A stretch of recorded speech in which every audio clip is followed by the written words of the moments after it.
In this video, I will show you how you can easily add music to your Facebook profile. Make sure to watch the video till the end so that you don't make any mistakes. And of course, don't forget to like this video and subscribe to my channel. Thanks guys. Let's begin. First, open the Facebook app. Then go to Profile.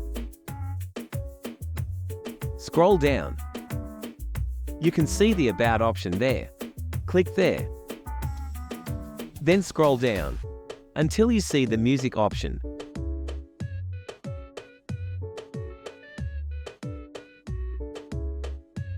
Then click on that Add option. Then find your favorite music from the search option.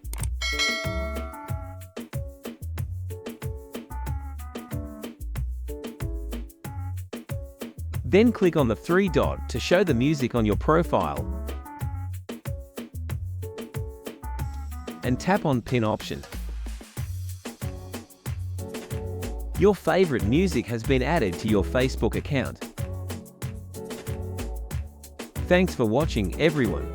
If you have any questions on this topic or any other topics you'd like us to cover, drop them in the comments below. Stay connected and happy using Facebook.